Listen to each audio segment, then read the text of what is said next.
Hey guys, so today I'm going to be interviewing Ella and Anya on depositional features as well as erosional features. So let's start with the basics. What actually classifies as a beach? So a beach is actually both a depositional feature and depositional coasts are characterized by abundant sediment supply that results in the net deposition of sediment and creation of new coastal landforms despite the energy of the waves and ocean currents. There is a wide variety of landforms along depositional coasts such as extreme beaches, barrier islands, and expansive coastal wetlands and mudflats.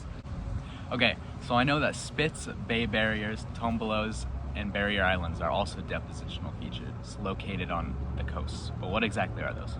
A spit is just sediment that extends out to the ocean or sea and is attached to the mainland. Spits are formed by longshore currents carrying sediment. Spits can also be eroded by storms and wind but are intercepted by longshore currents. A bay barrier is a marine deposit attached to the mainland at both ends and extending entirely across the mouth of a bay, separating the bay from the open ocean. Dang, that's really interesting. But a tombolo is a sand or gravel bar that connects an island with another island or mainland. The main function is simply that, to connect an island to the mainland. Well, Ella, that's cool, but you know what's even cooler? What? A bay barrier.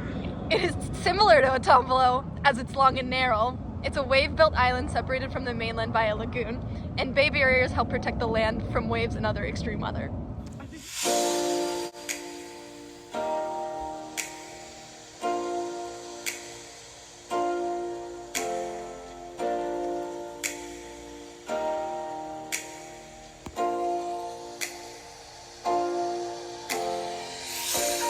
Okay, now that we know about depositional features, here are the erosional features that we can see, such as wave-cut cliffs, sea caves, sea arches, sea stacks, and marine terraces. So Ella, what's an erosional shore? To start, an erosional shore is a beach that has little or no sediment.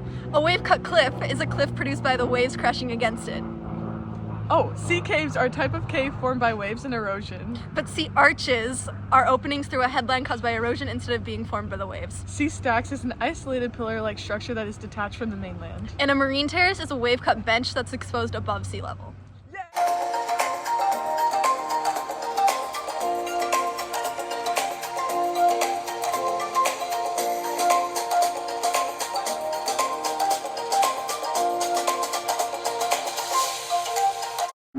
Okay, so tides also can play a part in erosion.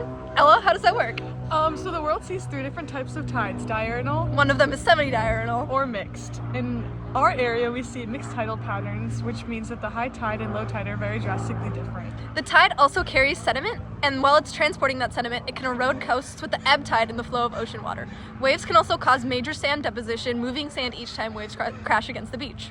Tides also grow gradually stronger closer to the coast. When the waves come up to the beach and when it retreats, it takes sediment with it.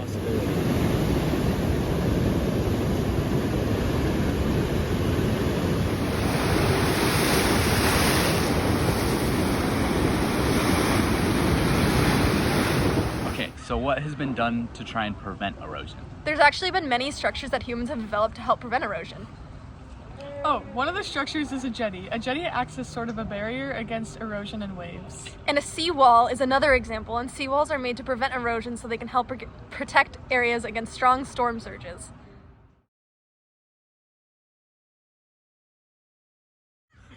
Okay, hold up.